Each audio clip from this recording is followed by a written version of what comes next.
제12장. 그동안에 수많은 무리가 모여들어 서로 밟힐 지경이 되었다. 예수님께서 먼저 제자들에게 말씀하시기 시작하셨다. 여러분은 바리새인들의 누룩, 곧 위선을 경계하십시오. 그러나 가려진 것이 드러나지 않을 것이 없고 숨겨진 것이 알려지지 않을 것이 없습니다. 그러므로 여러분이 어두운 데서 말한 모든 것이 밝은 데서 들릴 것이고 골방에서 귀에 대고 말한 것이 지붕 위에서 선포될 것입니다. 내가 나의 친구들인 여러분에게 말합니다. 몸은 죽여도 그 후에는 더 이상 아무것도 할 수 없는 사람들을 두려워하지 마십시오. 그러나 여러분이 누구를 두려워해야 할지를 내가 알려주겠습니다. 죽이신 후에 게헨나에 던져 넣으시는 권위를 가지신 분을 두려워하십시오. 그렇습니다.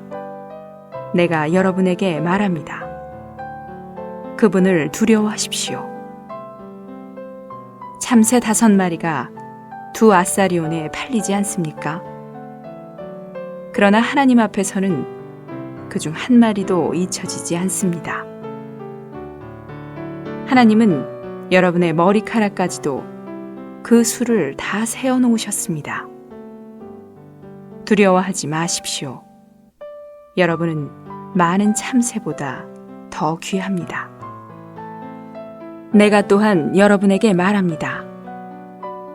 누구든지 사람들 앞에서 나를 내 안에서 시인하면 사람의 아들도 하나님의 천사들 앞에서 그를 그의 안에서 시인할 것이고 사람들 앞에서 나를 부인하는 사람은 하나님의 천사들 앞에서 부인당할 것입니다.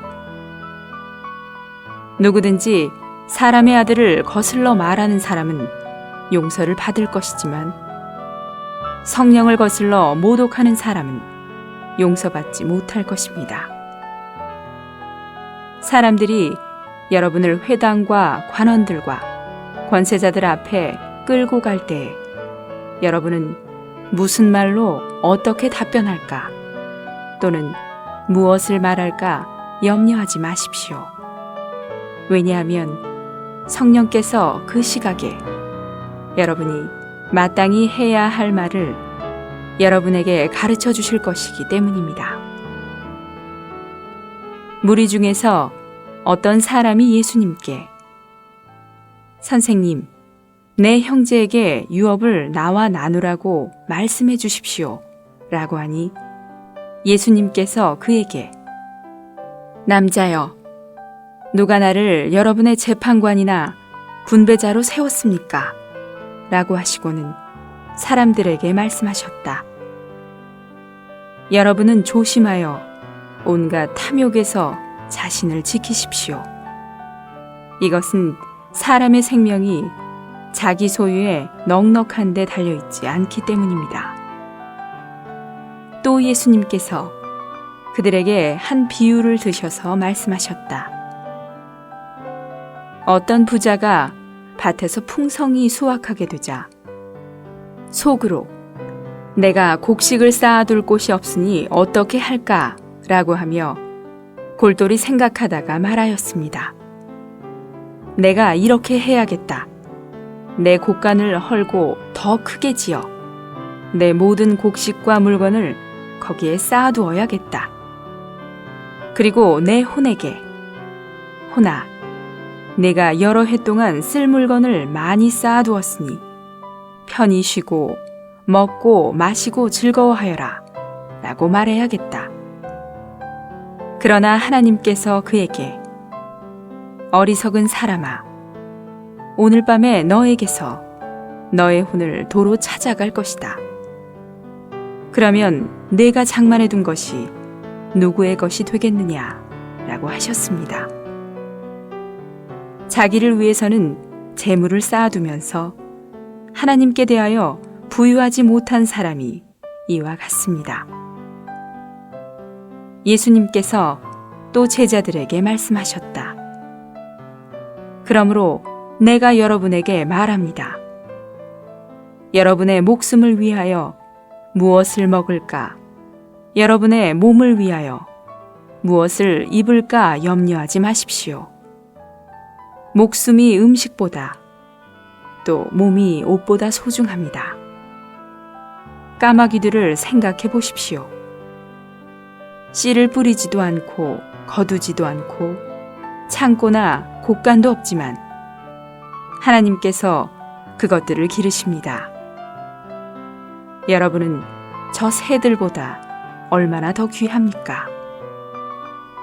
여러분 중에 누가 염려한다 해서 자기 키에 1규빗이나 더 할 수 있습니까? 여러분이 가장 작은 일도 할 수 없으면서 왜 다른 일들을 염려하십니까?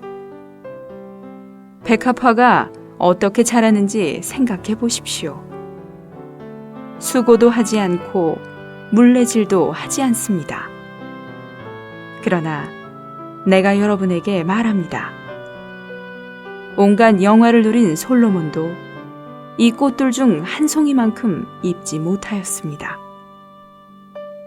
오늘 있다가 내일 아궁이에 던져지는 들풀도 하나님께서 이렇게 입히시니 여러분은 훨씬 잘 입히실 것입니다. 믿음이 작은 사람들이여.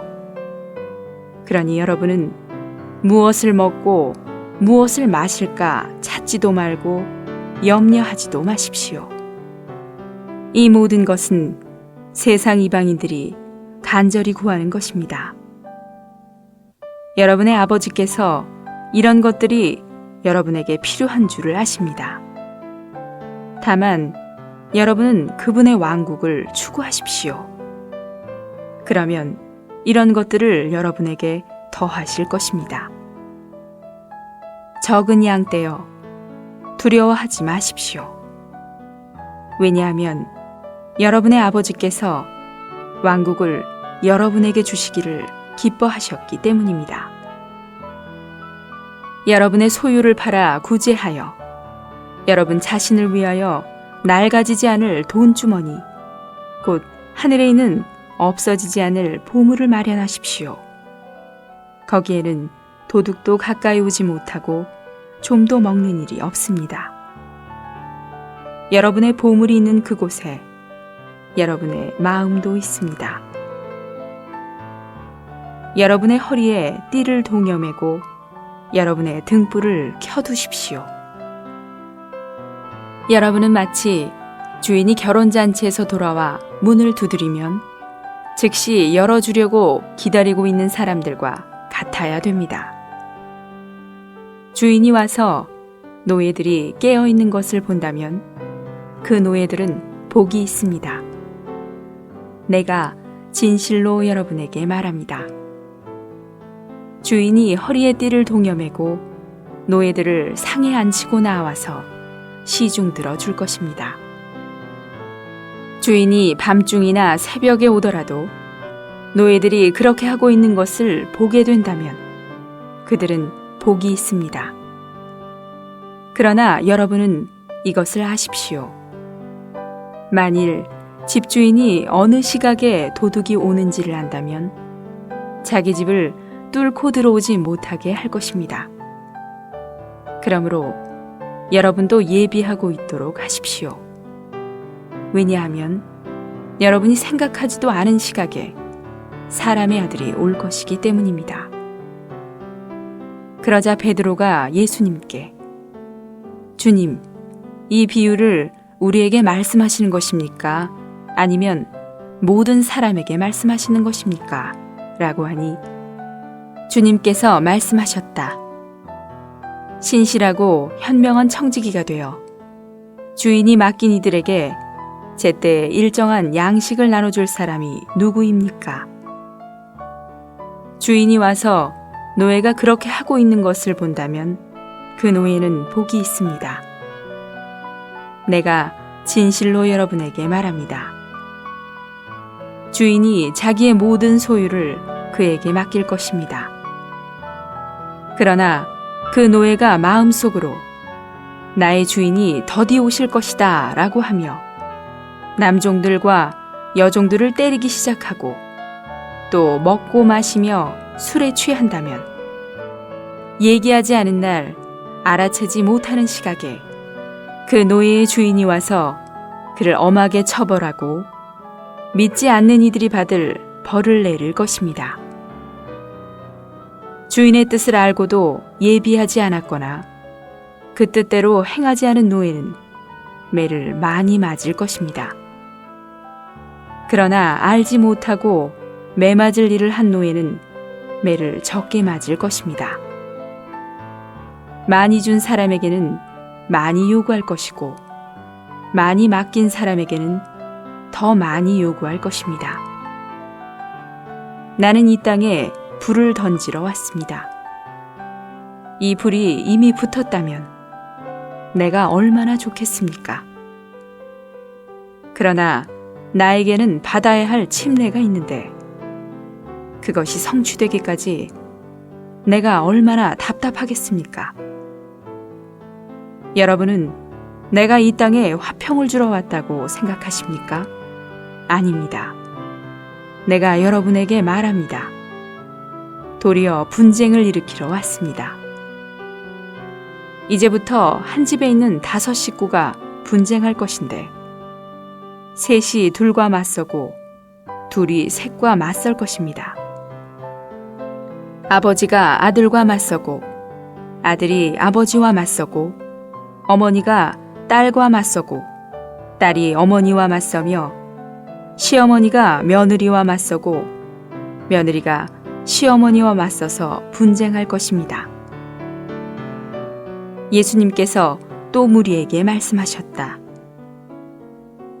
구름이 서쪽에서 이는 것을 보고 여러분이 즉시 소나기가 오겠구나 라고 하면 과연 그대로 되고 남풍이 부는 것을 보고 몹시 덥겠구나 라고 하면 과연 그대로 됩니다. 위선적인 사람들이여, 여러분이 땅과 하늘의 현상은 분별할 줄 알면서 왜 이 시대는 분별하지 못하십니까? 왜 여러분은 옳은 것을 스스로 판단하지 못하십니까? 그러므로 그대를 고소하는 사람과 함께 법관에게 갈 때에 그대는 가는 도중에 그에게서 풀려나기를 힘쓰십시오. 그렇지 않으면 그가 그대를 재판관에게 끌고 가고 재판관은 그대를 간수에게 넘겨주고 간수는 그대를 감옥에 넣을 것입니다. 내가 그대에게 말합니다. 그대가 한 랩돈도 남김없이 다 갚기 전에는 결코 거기서 나오지 못할 것입니다.